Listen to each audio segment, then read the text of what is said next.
된 토론이 많은 약속과 달리 진행이 되거나 해서 의사 진행에 문제가 생겼을 때 동의에 의해서 토론을 종결할 수 있다고 되어 있습니다. 거기에 단서 조항에 보면 동의는 토론에 참여한 사람은 동의를 할 수 없게 되어 있습니다.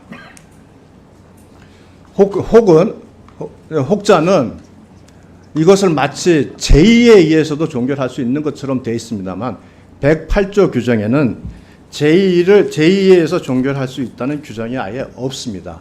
그렇다면 그 당시에 속기록을 보면 위원장께서는 전현희 의원 등의 찬성에 의해서 토론을 종결한다고 말씀을 하셨습니다. 그런데 이 전현희 의원은 당시에 이미 토론에 참석한 분입니다. 그 외에도 서영교 의원도 계시고 이건태 의원, 박은정 의원이 계셨습니다. 즉 이분들은 동의를 할 수 있는 분들이 못 됩니다. 그래서 그렇다면 실제로 그날 그 결정은 동의할 수 없는 자들이 동의를 해서 이 대체 토론을 일방적으로 불법적으로 종결시킨 것이기 때문에 이 동의 또한 부적합한 동의라고 말씀을 드리겠습니다. 이 부분에 대해서 네. 위원장께서 한번 늘 법대로를 말씀하시니 그 필요하시다면 뭐 간사간 협의나 법률적 절차에 대한 추가 논의를 해보시는 것을 제안드립니다. 네, 지금 인사 말씀 시간을 드렸는데 인사 말씀과는 좀 달리 위원장의 의사 진행에 관한 컴플레인이 들어왔기 때문에 제가 말씀을 드리겠습니다. 우선 108조를 국회법 살펴보시면은요, 교섭단체별로 한 명 이상 토론할 경우에는 언제든지 토론 종결을 할 수가 있습니다. 그리고 대체 토론할 때도 무한정할 수 없기 때문에 그 규정에 따라서 항상 것으로 토론 종결 표결을 할 수 있다는 말씀을 좀 드리고요. 그리고 모두의 말씀하신 부분을 제가 말씀드리겠습니다. 우리는 지금 탄핵 심판을 하는 게 아닙니다. 청원 심사를 하는 겁니다. 근데 청원 심사 내용이 대통령 탄핵에 대한 겁니다. 그래서 중요한 안건입니다. 그래서 심사 결과를 90일 이내에 의장에게 보고하게 되어 있습니다. 그런데 청원법에 보면 세 가지 조항은 청원이 성립이 되지 않습니다. 재판에 간섭하는 경우, 국가 기밀의 내용을 포함하고 있는 경우, 국가를 못 오가는 경우, 이 세 가지 경우는 청원이 100만이 아니라 200만이 들어왔다 할지라도 청원이 성립되지 않습니다. 그러나 이미 국회 사무처에서 이 부분은 세 가지 부분에 해당되지 않기 때문에 20일 이내에 5만 명이 달성됐기 때문에 법사위에 자동 회부된 상태입니다. 제가 회부시킨 게 아닙니다. 따지려면 국회 사무처에 가서 따지시기 바랍니다.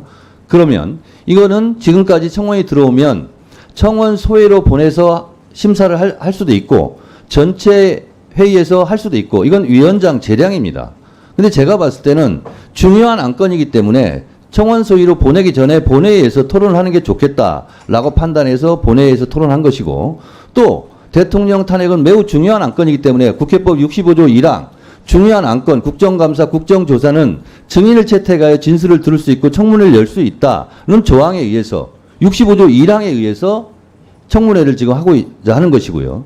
지금 국민의힘에서 주장하는 것은 진짜 대통령 탄핵에 관한 것은 재적 의원 과반수 이상의 동의로 제한되고 3분의 2 찬성으로 가결됩니다. 그 과정 속에서 그 조사 권한이 법사위로 넘어오면 법사위에서 조사할 수 있는 겁니다.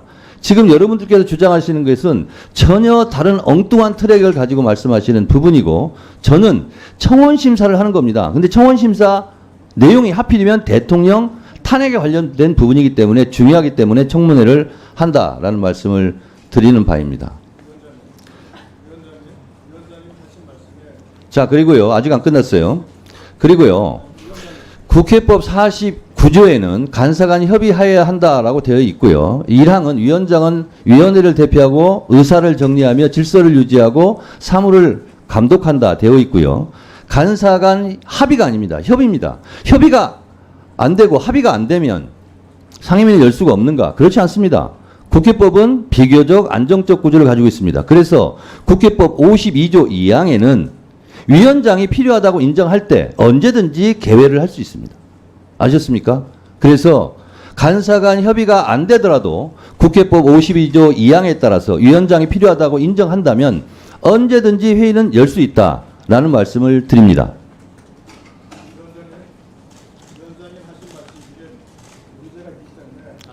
자, 그거는 여러분들께서 발언권 안 되겠습니다. 여러분들께서 지금 헌법재판소에 권한쟁의 심판도 했고 그리고 가처분 신청도 했기 때문에 그 결과를 보시면 되실 것 같고 그 결과가 나오면 다시 이런 문제 제기를 안 했으면 좋겠습니다. 자, 김승호 간사 의사진행 발언입니까? 우선 그 허가받은 성질과 다른 그 발언을 하신 유상범 간사님께 조금 유감을 표합니다. 예, 인사 말씀을 하시는 자리인데 갑자기 토론 형식의 말씀을 하셔서 그것은 국회법 102조 위반이라는 것을 말씀을 드리고요. 위원장님께서도 앞으로 요 점은 한번 깊이 살펴주시기를 바랍니다. 두 번째는 간사 선임이 강행규정이라고 했는데 지금 22대 국회는 국회법에 따라서 정시에 출발을 했습니다. 출발을 했는데 지금 3번 법사위 전체 회의를 하는 동안 출석하지 않은 것은 국민의힘 의원들이십니다.